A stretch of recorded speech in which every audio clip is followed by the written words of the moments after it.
Nombre de conseillers présents à l'appel n'ayant pas pris part au vote, 0. Nombre de votants, 33. Nombre de suffrages déclarés nuls par le bureau, 7. Nombre de suffrages exprimés, 26. Majorité absolue, 14. Donc Michel Antonet est élu avec 26 voix.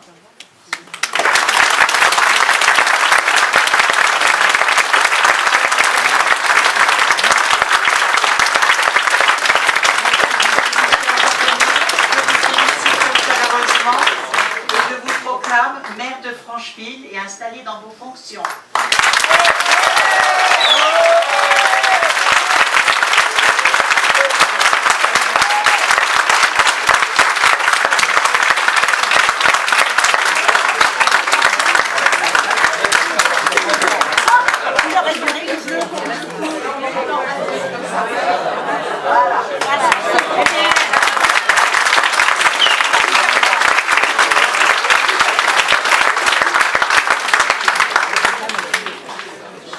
Merci, le métier va rentrer.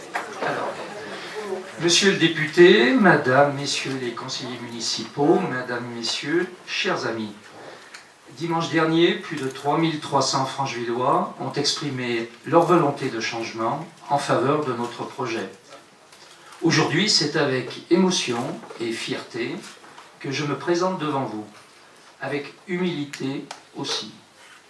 Sans la confiance des Franchevillois, de mon épouse, de mes amis et de mon équipe, je ne serais pas ici devant vous. Si l'élection municipale veut que ce soit la tête de liste qui soit mise en avant, je n'oublie pas que le résultat obtenu lors de ce scrutin a été le fruit d'un intense travail d'équipe. Des colistiers, aujourd'hui élus ou non, mais aussi des nombreux sympathisants qui nous soutiennent depuis 8 ans. Je suis conscient de la responsabilité qui m'est confiée, ainsi qu'aux élus qui m'accompagnent. Je suis reconnaissant à René Lambert, qui a présidé aux destinées de notre commune depuis 25 ans.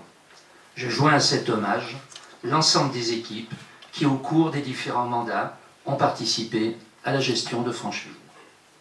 Malgré nos divergences profondes sur les politiques conduites, je sais qu'il a agi selon ses convictions pour le bien de Francheville. Désormais, je suis le maire de tous les Franchevillois, au-delà des clivages politiques et sans volonté de détruire ce qui a été réalisé. Dimanche dernier, on n'a pas vu les vainqueurs l'emporter sur les vaincus. La complexité de notre monde ouvert mérite une vision beaucoup plus large qu'une approche binaire. Le respect des uns pour les autres sera la base de notre pacte municipal.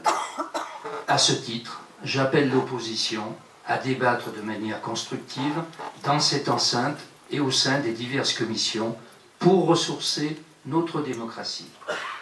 Ce qui nous rapproche pour Francheville doit être plus important que ce qui nous sépare. Les attentes des Franchevillois sont fortes.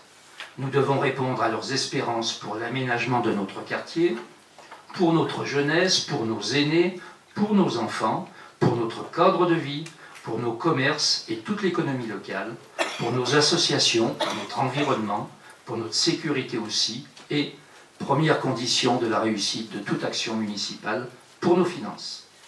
Voilà le chemin que nous allons prendre ensemble. Nous sommes prêts à consacrer tous nos efforts à Francheville.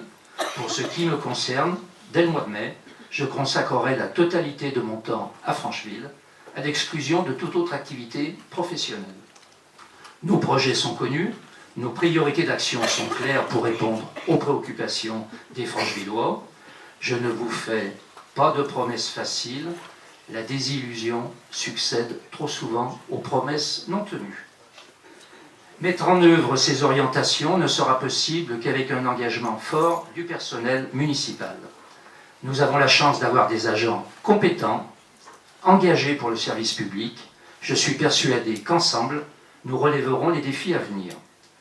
Je suis conscient, ainsi que toute mon équipe, des difficultés qui nous attendent et auxquelles il faudra faire face dans un environnement économique très contraint pour notre pays. Nous y sommes prêts. Je suis un homme à l'écoute, présent et disponible. La fonction ne changera pas l'homme. Je m'engage à informer régulièrement les Franchevillois dans la plus grande transparence sur l'avancement des dossiers qui concernent leur cadre de vie. À ce titre, les conseils de quartier doivent être ressourcés. Je terminerai avec un message d'espoir, celui de l'énergie. Le travail et la régularité de l'effort sont souvent récompensés. Et vous connaissez certainement cette maxime de Mark Twain. Ils pensaient que c'était impossible, alors ils l'ont fait. Merci.